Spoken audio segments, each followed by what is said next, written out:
Hello, good afternoon, everybody from Oxford. It is 2 p.m. and it's time for our weekly Centre for Global Higher Education webinar. Thank you all for coming, wherever you are. My name's David Mills, and today it's a real pleasure and to be welcoming Rennie Gugo-K, who's based at the Hang Seng University of Hong Kong. She is going to be talking on transnational higher education and quality assurance. And she's going to be talking from her research on two university partnerships between Nottingham, Ningbo and Xi'an Jiaotong and Liverpool. Gugo graduated with a Doctor of Policy Studies from Lingnan, has a master's degree from Lingnan as well, and a bachelor's from Sydney. And Lingnan, you're always very busy, both working administratively within Hang Seng, but also doing your research. So that for me is it's great to be welcoming you. And as always, you have half an hour to chat, and then we'll have time for questions and answers. So please, everyone, do say your questions for the chat, and we'll have conversation when Rennie finishes. And with that, Rennie, the screen is all yours. We look forward to hearing more. Thank you. Thank you, David, for your introduction. So good day, everyone. My name is Rennie. I'm from graduate school, the Hang Seng University of Hong Kong. So it's my honor to be invited here to present my study on transnational higher education and quality assurance, a study of 2+2 students' learning experience from the Sino-UK Cooperative University. So without further ado, let me share my PowerPoint. And you can see the slide, right? Perfect. Yes. Yeah. Thank you. So to start the presentation, let me briefly introduce the definition of the transnational higher education, TNHE. So actually, there is no unified definition across the country and region, but generally it refers to the movement of the higher education program and institutions across the border.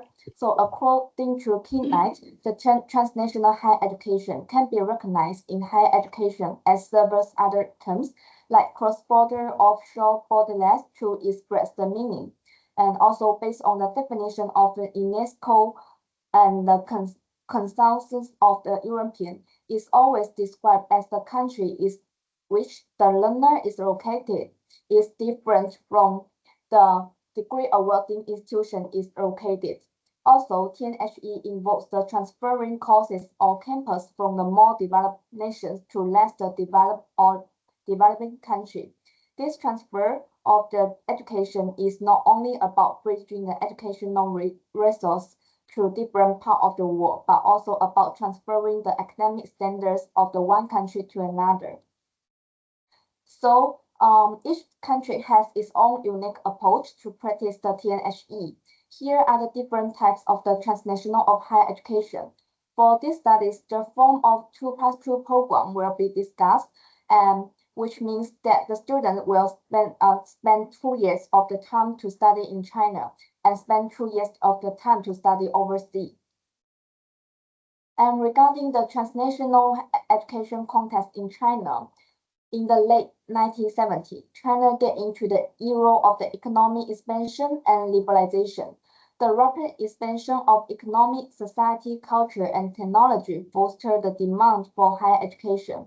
Under the situation, the policymaker and scholar believe that the China need to import higher quality resource and international capital to meet the country and economic aspirations since the domestic supply is insufficient.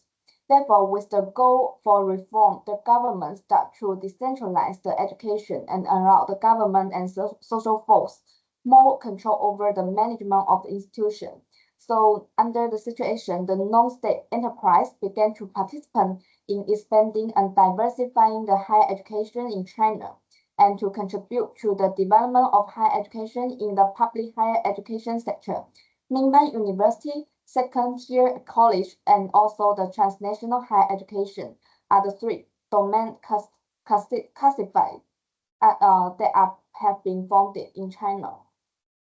So in China, the TNHE also named it the Chinese Foreign Cooperation in Running School.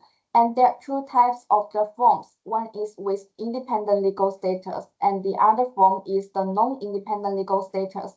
And these studies will focus on the independent legal status with academic program. And here are the 10 Sino-foreign cooperative institutions with independent legal status in China now. And before we get into the current studies, I have conducted some research to identify the research gap for the topic.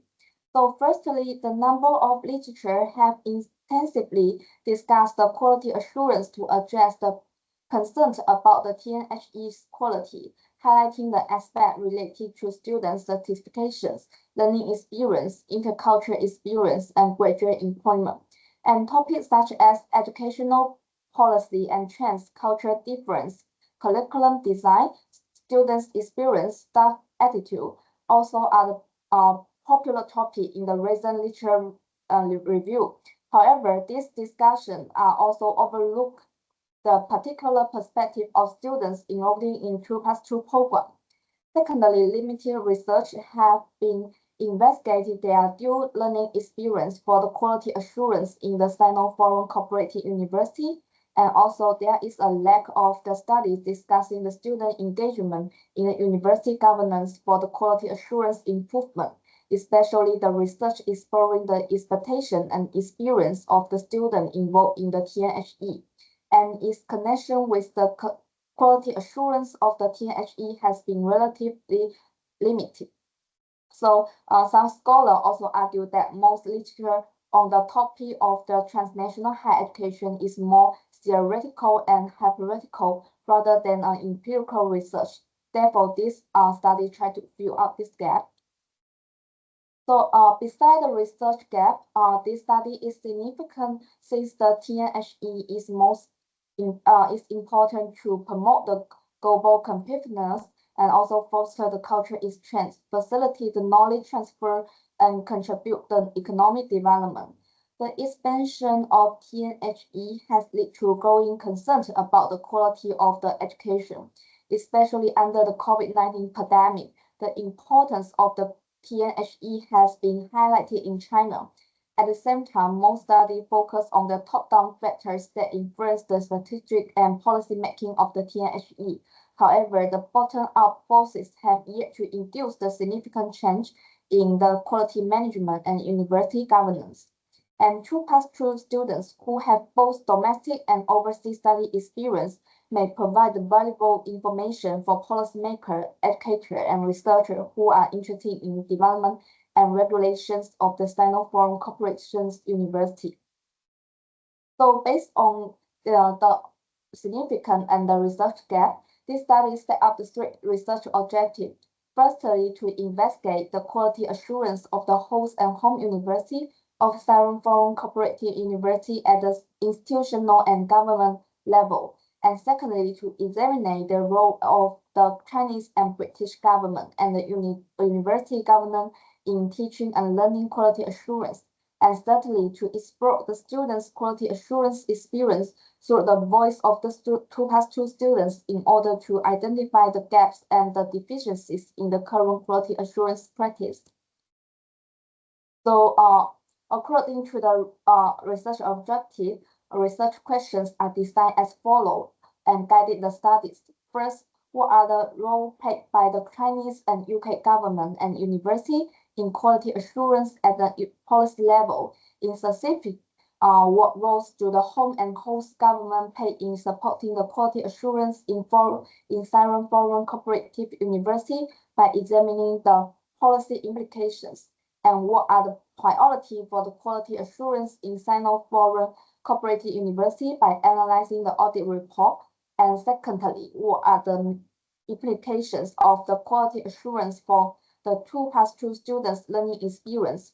In specific, what are the perception of the 2+2 students during their teaching and learning periods? And what are the implications of the learning experience of the 2+2 students in improving the quality assurance? So to understand the topic and past research on the TNHE, I conducted the literature review and the quality on quality management on transnational higher education. So from the micro perspective, quality management is used to guarantee the inputs, process, and outcomes of the higher education institution. Most studies on quality management are conducted within a single country, despite the fact that the transnational higher education is building on a collaborative partnership across the border. In particularly when investigating the quality management in transnational higher education, the fundamental concern is whether the resource and the standard can be successfully transferred from the home country to the host country. And when discussing the exporting country, namely the home country, the study focused on the equivalence instead of the resource enhancement. Also, some scholars believe the quality management could be reflected in the students' evaluation of the student learning experience. So for the quality assurance on transnational higher education, according to the International Network for Quality Assurance Agency, quality assurance is a process of establishing the stakeholder confidence that provision fulfills the expectation or measure up to the threshold minimum requirements. So according to the Houston, argued that while quality assurance frameworks assist in the management and regulation of the quality in higher education, many of the mechanisms outline the fail to address the core function of the teaching and research. Some scholars also propose the quality assurance requires a continuous long-term mechanism to safeguard that the cross-border education meets the diversity standards requirements and is able to develop in a healthy and sustainable manner through various quality assessment and quality monitor exercise. Some research also have suggested that international branch campus do not offer students the same experience that would receive at the institution main home campus in terms of curriculum, academic staff, and students' quality, learning resource, and physical environment. So regarding the previous studies on traditional perspective of students' perspective on the quality of the TNHE education are affected by the country of the origin, personal value, and past education experience.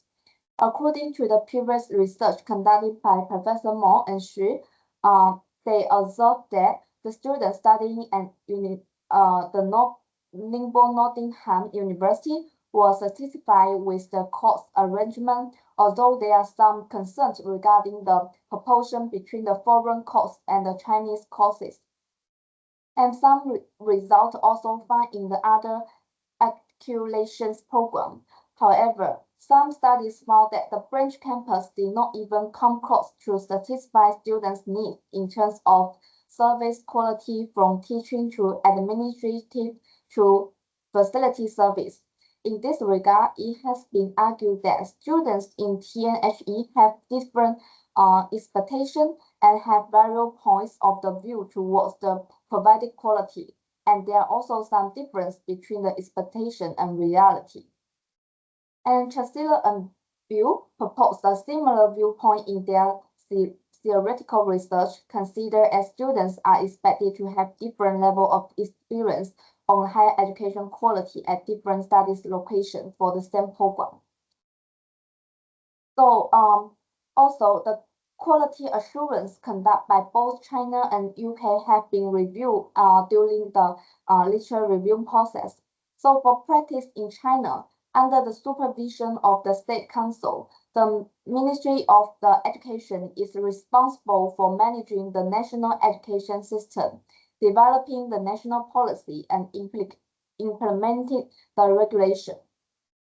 On the other hand, for the UK, the Quality Assurance Agency, QAA, supervise the quality, protect the reputation and brand, which also developed a code of the practice for the assurance of the academic quality, provide guidance and tools for academic standards, maintaining and improving the institutional quality assurance process within the institutions. However, the documents did not mention the details of the guidance for making the adoptions and the local teachers. So next, I will introduce the conceptual and framework of the studies. So basically, under the context of the globalization, the higher education is considered as a commodification. So when conducting the literature review, it has been found that to govern the quality, the total quality management, TQM, is applied to managing the quality and is a systematic approach in emphasize continuous improvement, customer certifications, and active employee involvement, aiming to enhance product or service quality and also the overall organization performance. Inspired by the TQM principle, the university governance implement a quantitative indicator for controlling the higher education quality. With the development, the business sectors development, the management model from TQM to business process re-engineer BPR, which is a managerial approach that involves the comprehensive restructuring and re-evaluation of an enterprise current business process with the aim of attaining the substantial enhancement in key domains such as cost, quality, service, and efficiency. So therefore, the shifting is from the TQM to BPR in the higher education sector to improve the quality. So when the TQM is the domain quality management approach, the government of both host university and home university are considered as the stakeholder, and they play a key role in managing the quality and set a standards for managing the quality by their own value and interests. However, when practicing the BPR approach, students are considered as the stakeholder, and their voice are involved into the management process. So based on these assumptions, the stakeholder theory is introduced. So for the stakeholder theories, is recognizing various stakeholders and addressing their needs effectively has become an important aspect of achieving organizational performance, which is the same as the higher education sector. Also, the quality of higher education depends mainly on the different requirements for quality by the various interesting group of the higher education institutions, including students, university, the labor market, the government, and public. So when putting the stakeholder theory into the figure, there is a triangle balance of the stakeholder on quality assurance within the BPR. So again, as mentioned, under the new model, students are considered as the internal stakeholder, and to learn about the student perspective, the literature review has been found from the Chisler and Hughes studies, which have identified the importance of the student's perspective and involved the student factors into two approach model on quality assurance, which are retrospective approach model, and the other is a prospective approach model. So the present studies explore the improvement of the quality assurance based on the prospective approach model, which involve the setting a clear quality goals and expectations, developing a comprehensive quality management plan, and assigning the roles and responsibilities to the stakeholders. So this approach is a bottom-up process and also take into account the unique characteristics of the students. So the prospective approach model is central on both teaching and learning, and is the best way to meet the demand of both host and home countries. Previously, most of the government from the both home and host country only pay attention to the procedures, process, and the product, and students are being involved into the quality management. The prospective approach model proposed that there should have a match between the students' expectation and with their perceptions. So based on this model and research question, these studies conduct the qualitative research methods of the documentary analysis and semi-structured interview, and prospective sampling were used to narrow down to the more focus group of the students from 2+2 program of the Xi'an Jiaotong Liverpool University and University of Nottingham, Ningbo, in particular, who are studying the final year of the program or have been graduated from the program. So why I choose the Sino-UK Cooperative University is because the UK is one of the world leaders in exporting the higher education. And in the past 15 years, there has been a marked increase in the scale and the diversity of the international activity at the UK higher education institutions. So demand for the UK higher education has been highly increased in the recent year in China, while its outstanding reputation at the international level. And China has become the second largest host country for offering the UK TNHE in Asia. Sino-UK cooperative culture accounts for the more than 50% of all Sino-foreign cooperative education. So here are some general background for the two universities. And basically, the Xi'an Jiaotong University Liverpool was established in 2006 and is collaborative between the Xi'an Jiaotong University and Liverpool University. And for the University of Nottingham, Ningbo, China, is established in 2004, and in 2022 there are 40,389 students enrolled in the Xi'an Jiaotong Liverpool and 2,181 students enrolled in the UNNC. So to answer the first research question for exploring the role of the both government and university, this study applied the documentary analysis. So government regulation and policy on monitoring the quality of the CRS, and such as the regulations of the PRC on the Sino-foreign cooperative in running school, measure for implementation of the regulation on Sino-foreign cooperation in running school, self-evaluation reports for the international quality assurance generated by the particular Sino-foreign cooperative university, QAA report have been reviewed. So also to explore the students' perspective on teaching and learning, interview were conducted. So each of the interview conducted for these studies last at least 30 minutes with participants engaged either through the face-to-face or Zoom sessions. So the interview focused on the several key topics related to students' experience in transnational higher education, such as the teaching quality and learning outcome. So now let's move to the major finding of the studies. So based on the documentary analysis, it can be found that both China and UK consider a qualified partner is vital for presenting a high quality teaching and learning experience to students, but they have different focus. So for China, it emphasizes on the high quality resource. They hope to their partner have the high quality resources which can be developing their own domestic higher education. On the other hand, the UK emphasized on the due diligence and agreement of the partner, which ensuring that the partnership serves the interests of the students and stakeholders.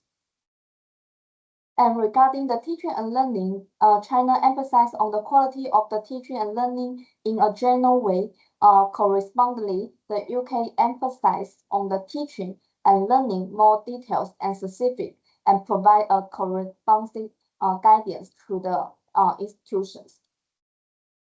And here is the table to summarize the different emphasis of the both countries on teaching and learning on the government agendas. And also regarding the results from the audit report of the university, it was found that both universities emphasize on the indicator on the certifications. So both Xi'an Jiaotong Liverpool University and University of Nottingham Ningbo use the student certifications as a primary indicator to ensures the quality of the educational experience as shown in details in the audit report. So this report highlights the crucial role of the both human and infrastructure resource in supporting the high standards of the teaching and learning. So both university integrates both quantitative and qualitative measures to evaluate educational outcomes, emphasizing the importance of the diversity resources, including administrative staff, learning materials, and extensive campus facility. So both universities believe that these measures offer a certain level of the reliability and representative when measuring the quality. So for the interview findings, the data was collected from the March to April 2014 and received total 31 valid respondents from the both universities. So according to students' perspective, three major findings are presented. Firstly, students perceive the overall quality of their teaching ability to be uneven. And secondly, following the university expansion, the teaching quality is decreased. The Chinese government has promoted the policy of the enrollment expansion in higher education in 2018. So both Sino-foreign universities have to expand their enrollment to the public under the instruction of the Chinese Ministry of the Education. So, for example, one of the students mentioned that the teaching quality of the university has decreased in the past 2 years, especially when the school expands its enrollment. So the school must extend the enrollment. That is, you have no way to change because it's the school's plans for the future development. However, after the school expands, it may enroll more students. The standard of the admission has become lower. For example, it may have originally been recruit students with a college entrance examination score of the 560, but now it may be possible to recruit students with a lower score of the 510. Therefore, there is a problem with the quality of the students. And thirdly, the studies found that the weakened quality of the student learning experience due to the faculty turnover. So at the host university, a higher turnover rate among the faculty members has been pointed out by 11 students during the interview process, leading to a potential disruptions in the continuance of the teachings. However, the cultural issues such as the strikes at the home university have also had a negative effect on the quality of the education, as they disrupt the daily teaching task and create uncertainties in the learning environment. So teacher factors have led to the decrease in the quality of the teaching and education as well. So last but not least, the discretionary power of the students in academic was weakened. So the autonomy provided by the university is one of the inspiration and expectations that attract students to study at the Sino-foreign Cooperative University. However, students have pointed out the degree of the autonomy and the freedom has decreased in recent years, and teaching content is controlled to avoid the sensitive teaching topic discussion and sensitive topic selection from their essay writing. So based on the finding, these studies discuss both theoretical implications and practical implications. So traditionally, statistification is defined as a comprehensive indicator of students' perceptions of various aspects of the university life, and is commonly understood that the stratification is strongly influenced by the value students perceive, as reflecting in the concept of the value for money. However, based on the previous empirical evidence exploring students' perception of whether their learning match with their expectation, the present studies consider that such as the perceptions lack of a certain degree of the rationality. So the students in the TNHE have some difference between the expectations and the reality. there are some expectations cannot be matched to the students' perception of the learning. Rather, these expectations are not proposed by the external stakeholder within their annual quality report or other documents.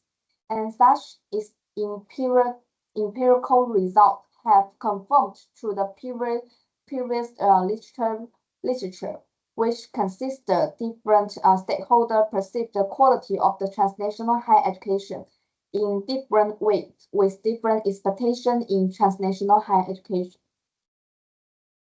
So regarding the policy implication, the traditional state-central model of the university governance in China is increasingly being challenged by the growing diversity in higher education provision and the need for more international partnership to enhance the global competitiveness. So to maintain its position as the world leader in education, China must adapt its higher education governance structure to reflect rapid change in both local and global context. A single policy approach of the purely top-down resource strategy can no longer ensure the effectiveness of the higher education system. So the key factors such as governance and state-university relationship and the balance between the state and societal influence are critical in shaping the educational performance. So these factors impact the independence of university, their academic freedoms, and their ability to drive the groundbreaking research and leadership. So in this developing landscape, it's essential for the Chinese government to adopt a more flexible and adaptable approach to university governments. Moreover, the Sino-Foreign Cooperative Research University must not only survive in increasing the competitive market, but also secure a stable financial foundation to stress. So, however, at the strategic management level, there are some challenges for Sino-Foreign Cooperative University who have faced a lack of support from the government at the practice and policy and political level. So in the following slide, the transition on the development of the Sino-Foreign Cooperative University will briefly introduce. So firstly, there is a transition between the development of the Sino-Foreign Cooperative University and the insufficient support of the policy. So the regulation of the People Republic of China on Sino-Foreign Cooperation in running school were issued in 2003, and the introduction of the high-quality education resource was the main objective for the transnational education establishment. So this move also reflects the importance of the international collaboration in the educational field. However, the existing law or regulation are not sufficient to interconnect and complementary and supporting the policy and regulation are yet to be improved. And secondly, there is a contradiction between the cooperation and independence of the Sino-Foreign Cooperative University. So currently within the Sino-Foreign Cooperative University, the partner of the Chinese side is mainly responsible for the administrative service of the university for supporting the operations. So the foreign university or home university is mainly for the core content of the teaching and curriculum. So, and also the teaching deployment, quality assurance, and other aspects related to the academic. However, the quality standard mainly relies on the quality assurance system of the foreign university. So the Chinese partner university are not sufficient to involving in the process of collaborative education, especially for the 2+2 program. Most students reflect that their study experience seems like a combinations of the two independent programs rather than integrations.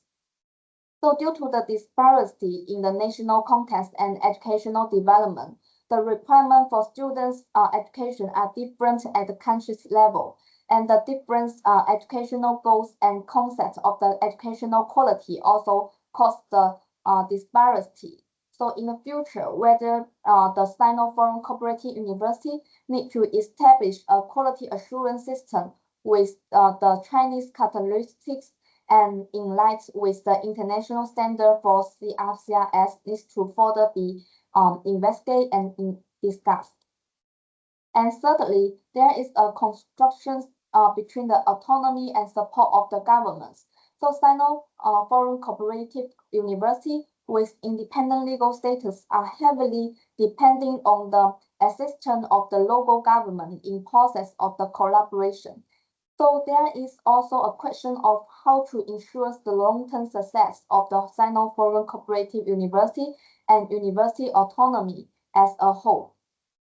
So as the interview findings present, the autonomy of the university has decreased while it is supported by the local government and under the central control. So under this situation, the autonomy extends to the curriculum development and academic decision making. So the more of the university relies on the external bodies for fundings or resource, the more likely is that the external influence will shape its educational program. So this is not only affect the diversity of the academic offerings, but also the ability of the faculty to engage in the independent research and teaching practice that promote the critical thinking and innovation. So striking the balance between the receiving funding from the outside resource and maintaining the academic freedom is difficult in China. So it's important to explore how to maintain the academic independences and research standards and teaching quality. So this balance is important for the Chinese as a whole, and also it affects the ability of the educational system to attract the talent and stimulate the innovations. So based on the constructions, there are three policy recommendations. So firstly is to increase the quality of the student resource, and secondly to adopt a student central approach to teaching and quality education, and thirdly to optimize the governance and network and the evaluation in quality management.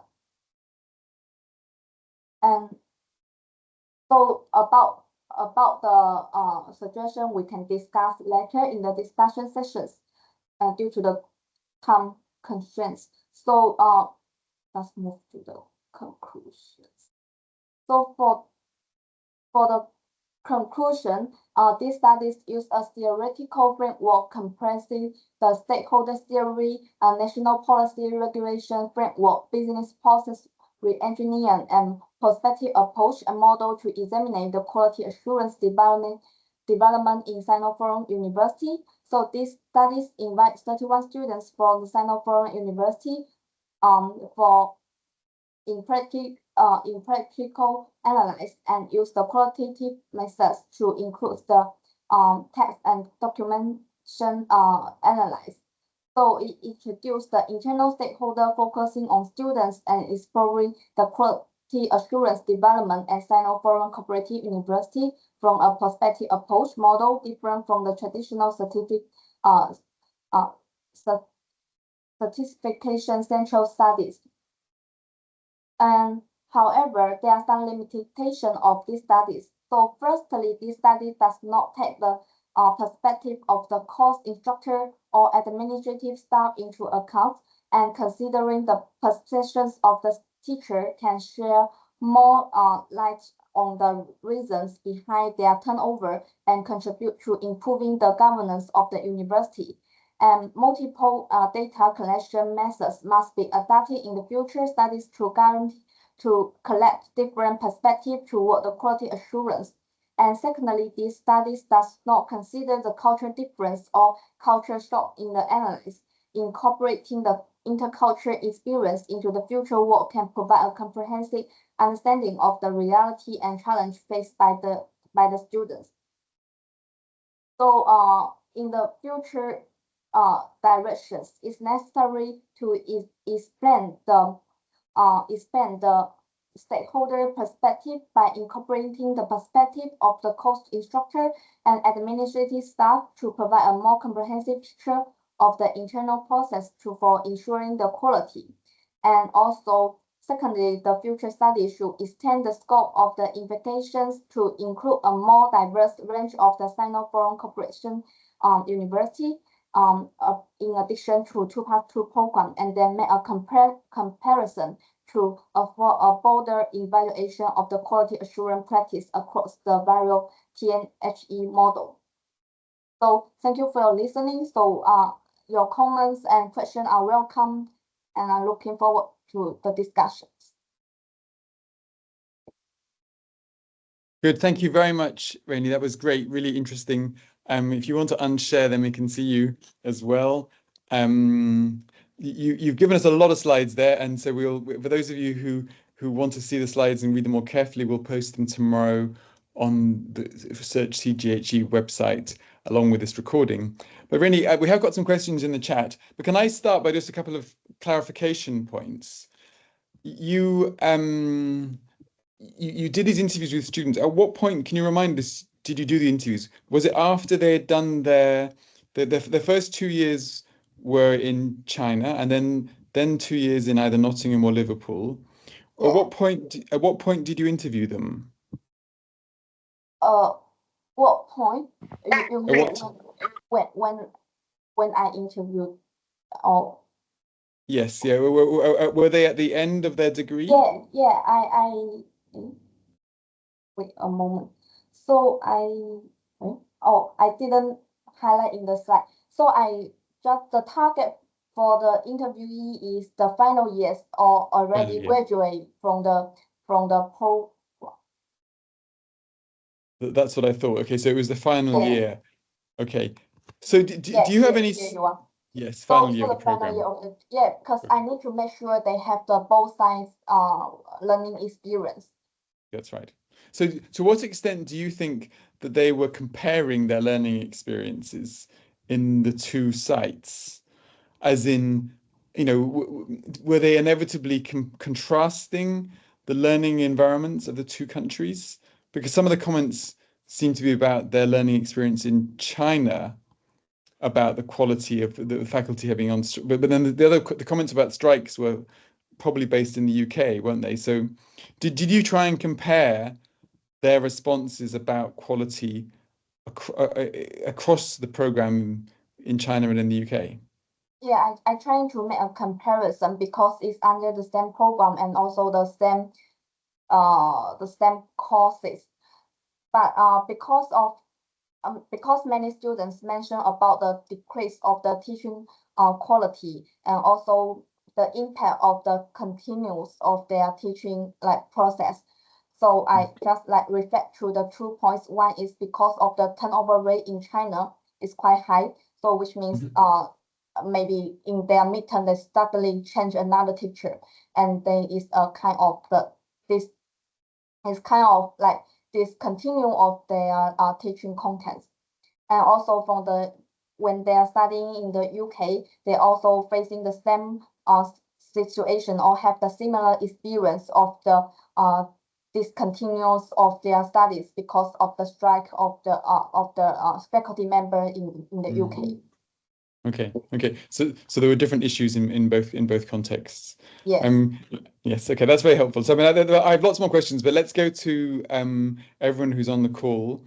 Perhaps Carol, you asked the first question. Do you want to unmute yourself and ask that question? Yes, sure. Thank you, David. And thank you, Rainey, for sharing with us your research findings. Very insightful. So I'd like to know what mechanism these collaborative universities you've been doing research with. So what mechanisms they have in place to ensure consistent quality and academic standards across both sides? Can you expand further for the mechanism you mentioned here? It's like what strategies or what methods they have in place to ensure quality and academic standards to meet students' expectation or to improve students' learning experience. So basically, from the Chinese side, the Chinese government issues some regulations to ensure the consistent of the quality. And obviously, from the UK side, the QAA played a major role and also set up the code of the code to ensure the consistent of the quality.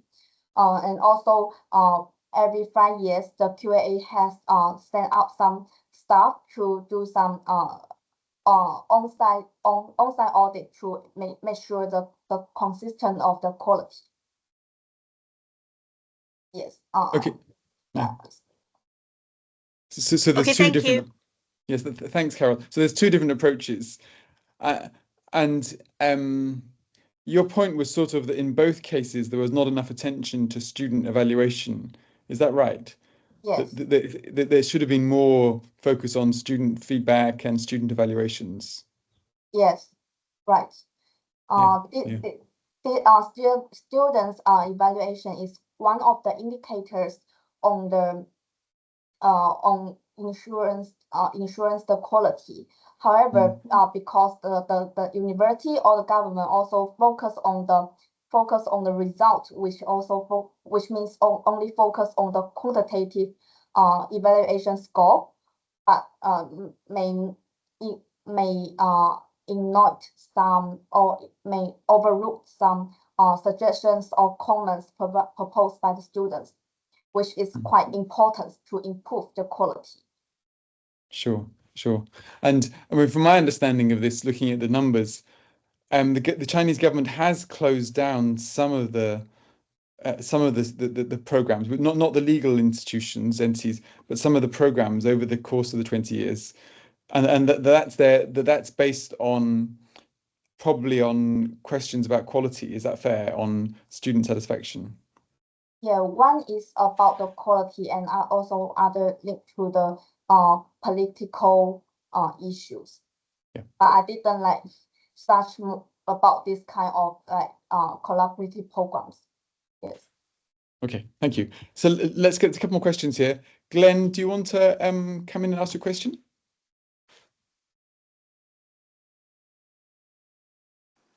Thank you, David. Rina, I really thought that you made a great presentation. Absolutely. Thank you for enlightening us as much.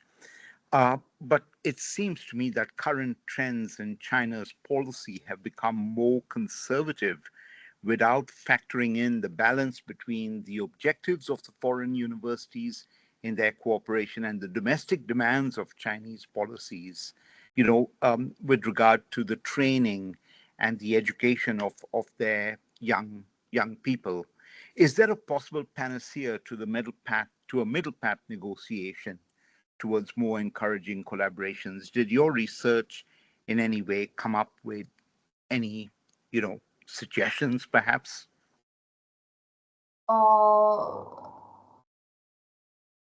Middle path negotiation. Maybe I think so, because the Chinese government also looking forward to more collaboration and more partnerships for increase to enhance the global competitiveness and also the international higher education.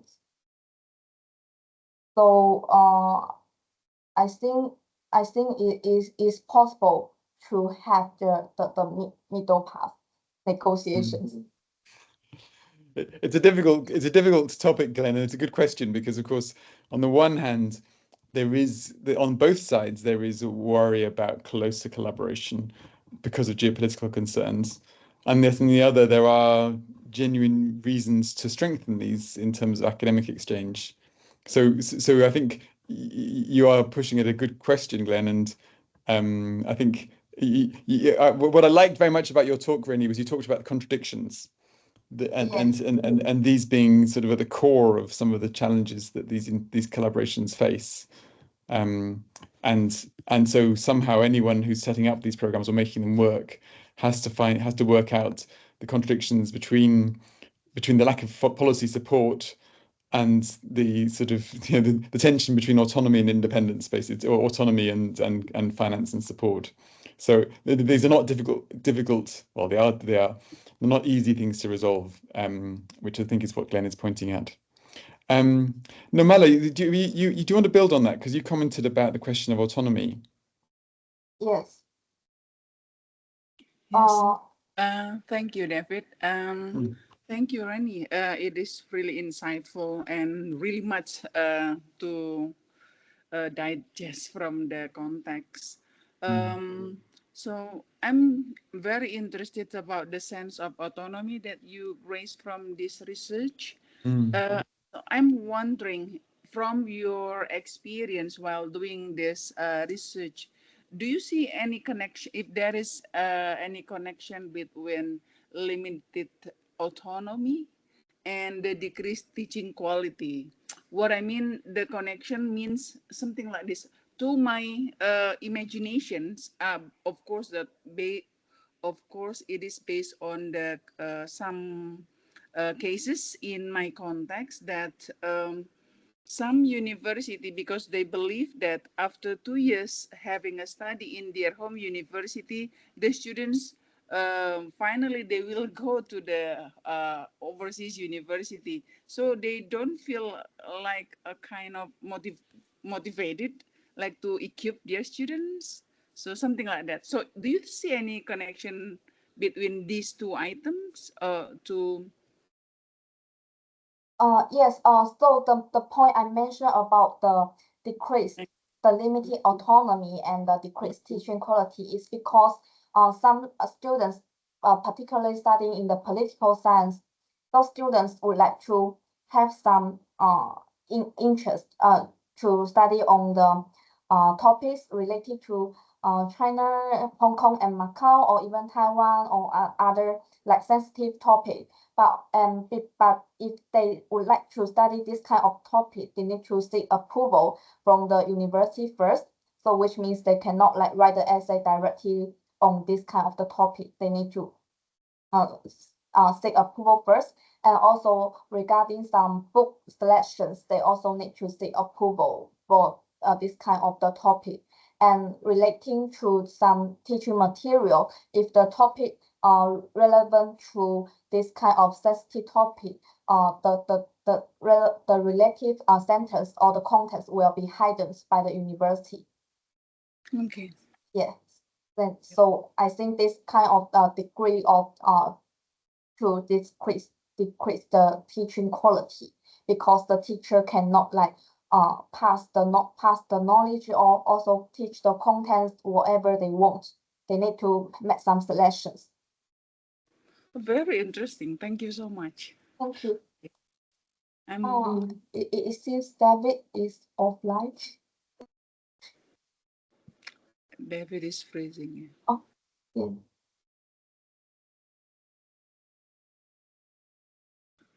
Thanks, David. I'm Thanks. fine.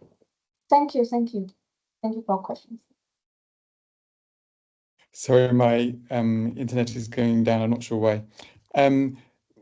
Thank you very much. It's a good response, Nomala.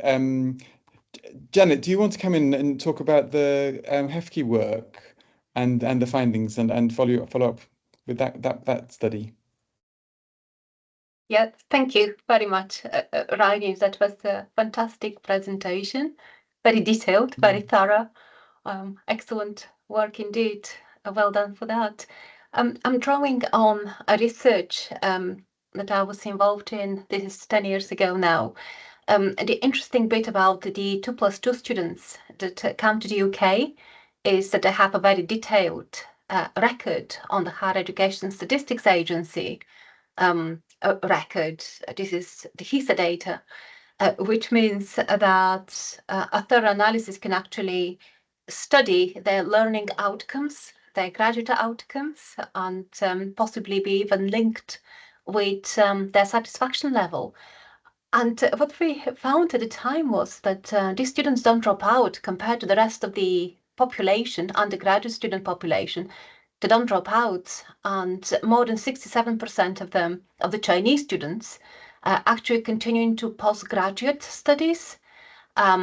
This is the overall TNE, but if it is focused on 2+2, the continuation into postgraduate education was more like 85, 86%. This is really, really high. And I just wonder whether there are any comparisons to their peers that are not the 2+2 students, the ones that are wholly studying at the Sino-British institution back in China, whether there is any comparable data about dropout rates, progression into postgraduate education, labor market outcomes, or anything like that, so that basically there is a benefit of students doing the 2+2. And we can only kind of understand those a little bit better if we know what are the differences between the two samples or between the two populations, really. Thank you so much. Sorry, it's a bit of a longly worded question. Thank you. No, it's a great question and it's really interesting. Yes, thank you for your question. So, according to my interview results, and also the discussion between the participants, all the 2+2 students, they are keen to further study the postgraduate degrees at UK. So that is why they choose to study 2+2, because the last 2 years they study in UK and already have some experience, and also they can receive the degree from the UK.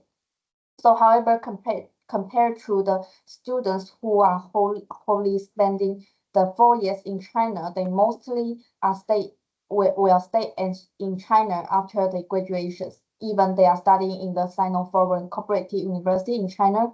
But if they choose 4.4+0, which means 4 years to study the foreign program in China, they are most likely choose to stay in China, because they need to they're looking forward to find a job in China market, and this is why there's kind of the difference between these two group of students. That's very interesting. I think it's quite really interesting topic for making the comparison. So maybe in the future we can have more deeper studies on this kind of aspect. So basically what you're saying is that people are choosing the 2+2 in order to get more to have a better chance of carrying on in the UK into postgraduate study. That makes sense. So it's already a career choice rather than a quality choice in some ways, or a study choice. Rebecca, you've had your hand up for a long time. I'm really sorry. Please do come in. Thank you, David. Sorry. Thank Hi, you, welcome. Renee. Very interesting and informative presentation. Can you hear me clearly? Yes, perfectly. Okay. My question is, can you help me explain more on finding one? You mentioned about teaching ability is uneven. Did you compare the local teachers with the teachers in UK? Or you compare the same cohort in China or the same cohort in the UK? And thank you for your question. So I compared the local home teacher with the local home university teacher with the post-university teachers. So according to their response, the academic background from the UK side is more from the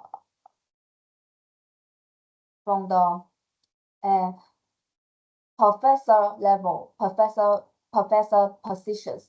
So most of the teachers at the UK side are at least associate professor, but from the home university, which is in China, some teachers even just graduate from the doctor degree. So they think that the standards is quite different between the two universities, even they study the same program.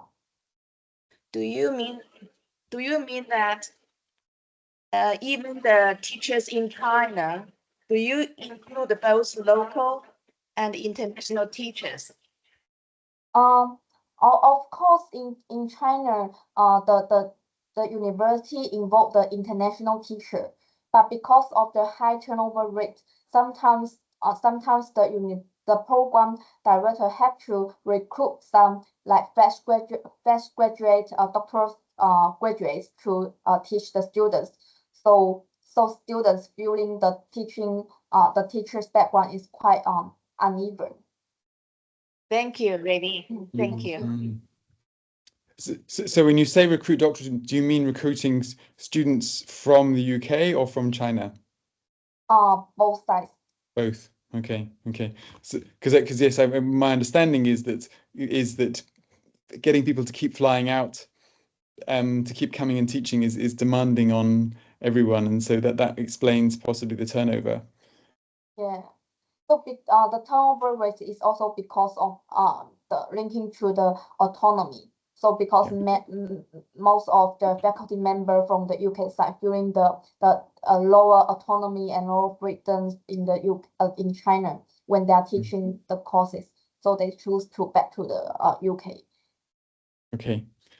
In which case, there's one last question for me before we stop then, because you said in your talk that there was one of the reasons for lower autonomy was external funding from local governments. Is that right? So you said they rely on local governments for funding. So in the case of Nottingham and Ningbo, do you mean the Chinese state in Ningbo?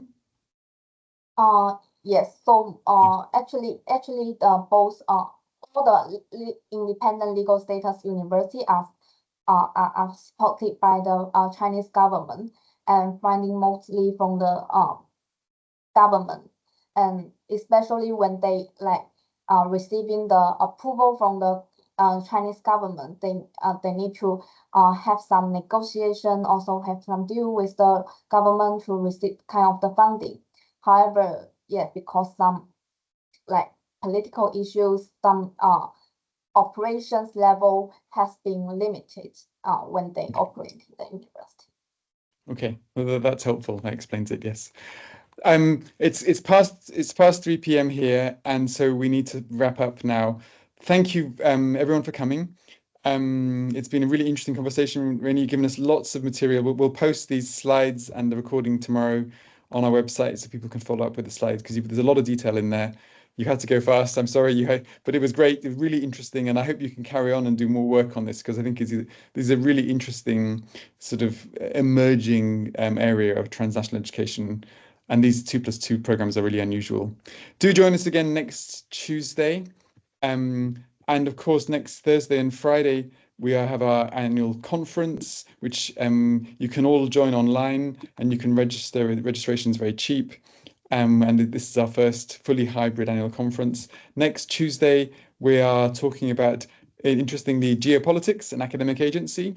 The changing strategies of Chinese STEM research collaborations, and that's with Professor Wen from Tsinghua. So do join us again next Tuesday if you'd like to hear about that, and the conference as well. And finally, Rainy, thank you very much. That was great, really interesting. Everyone really enjoyed it. It was a valuable and really insightful talk. So well done. Thank you, David, for your invitations and opportunity as well. Pleasure. See you all soon. Thank you, everyone, for your coming. Bye. And your Thank time. you. Thank you so much. Bye-bye.